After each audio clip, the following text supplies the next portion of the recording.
Hi guys and welcome back to Animals Aquatics. Today's Sunday, so we're here for another video. Today's going to be a species profile where I go through one of my species of Apistos in the fish room and I tell you exactly how I care for them. Stay tuned to see what happens. Okay, today we're here at the Apistogramma Black Chins tank. So he's been with me now for approximately 12 weeks, him and two females, and I'm just going to go into exactly my first thoughts on these as well as how I'm caring for them at this present moment in time.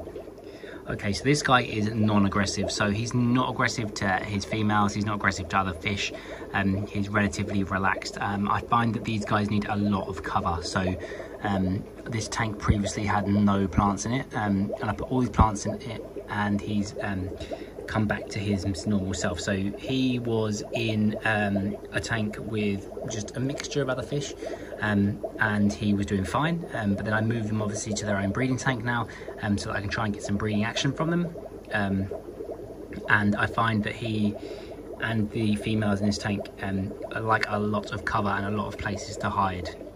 So I was doing a video before about ditherfish and about the pros and the cons of them. This is a species of Apisto that I definitely would use a ditherfish for. So there's just a random rasbora in here that swims around at the top of the tank that is a ditherfish that he kind of uses for comfort. So when he was in here without ditherfish, he was very pale and his colours didn't come through very well. But as soon as I put ditherfish in there, he feels more comfortable and the darkness in his body is come back very quickly. So ditherfish for these guys, in my opinion, is definitely a must. Water, I just use tap water for these guys, like I do with all of my Apistos now. So obviously I was previously using a lot of RO water. I've now stopped using that, and this was mainly due to this guy here. So he was being kept in a tap water tank underneath the bench, and I moved him into an RO water tank here, and I found that he didn't do as well. So for the main reason, that is why I've now transferred all these guys over to tap water tanks, because I find that they actually enjoy the minerals in the water, and just straight RO water is not good for your fish in general, from my research. So that's something that I have learned over the last 6 to 8 weeks is definitely just if you can get stable tap water, that's definitely something that you should do, and don't be chasing numbers. So that's something that I've learned, and that's just mainly due to the care of these guys. And this is one of the females, and you can see that the female's not just a drab fish, and she has a bright yellow underbelly as well as the grey top, just the same as the males do, but obviously the males are just that bit more colourful. So feeding, so I feed these guys twice a day. I feed them dried and prepared foods first thing in the morning, and then I feed frozen foods in the evening, which is what I've just fed them here.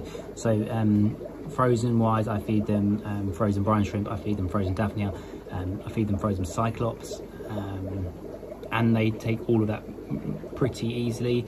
They also take all of the prepared foods, which you can see behind me. So they take both of the fish science flakes, which is, they take the fish science tropical flake and the fish science krill flake, as well as fluval bug bites, which they really enjoy. The one thing I will say is that I've got some new Life Spectrum flake back there. Then we're not keen on that, and they did not take that at all. So in my opinion, that's something that I won't be using again. That's just there just because I bought it, and I just haven't thrown it away yet because none of my fish liked it. So I have not managed to breed these guys yet, and I haven't even managed to get them into any sort of breeding form or condition yet. Now I have read that you have to lower the pH in order for that to happen, so that might be something that I will look to do with driftwood. So I've put a lot of driftwood in here to try and naturally lower the pH, and that's something that we are going to be doing in the future to try and get him ready to breed. So that's the plan. This obviously has a lot of like hiding spaces, that has all of this like broken coconuts and this broken clay terracotta pots, and all sorts. Of the back there's some coconut caves and all sorts of stuff back there. So he has lots of spaces for the females to make their homes and make their caves in preparation for breeding. So hopefully we'll get some breeding from these guys soon. So these guys are in the Apistogramma cacatoides family. You can tell that from their body shape and the way that they look and the way that they interact with each other. You know, it's definitely not a Maastrichtia or an Agassiz variant. This is definitely a cacatoides variant, and you can definitely tell, like I said, from the way that they interact with each other and their personalities really. Like I do find that McMaster eyes are very gentle and very calm. I find that Kakatoodles are very interesting and interactive, and I find that Agassiz eyes are very aggressive, and their variants similar, very, very, very aggressive.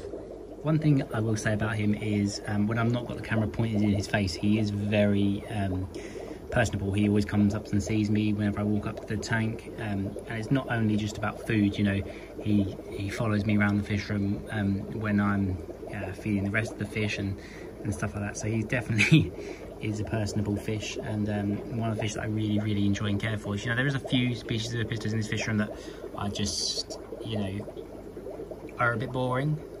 But this guy is definitely not one of them. You know, he's always very active, and he's always, you know, super fun to care for and just watch, like just to sit here and watch. He's probably one of my favourite ones to sit here and watch. From a male point of view, there are obviously different pluses and minuses to all the species of Apistos that I keep in the fish room, but he's definitely, as a male, he's definitely one of the more interesting ones to watch. So that pretty much sums up my Apistogramma black chin thoughts and how I keep him. If I do manage to breed him, then obviously I'll come back and make another video on breeding these guys. But these guys I really enjoy just watching and caring for at this present moment in time. If you like this video, make sure you like and subscribe. Follow me on Instagram, adams.aquatics, and join me on Tuesday for a vlog style video.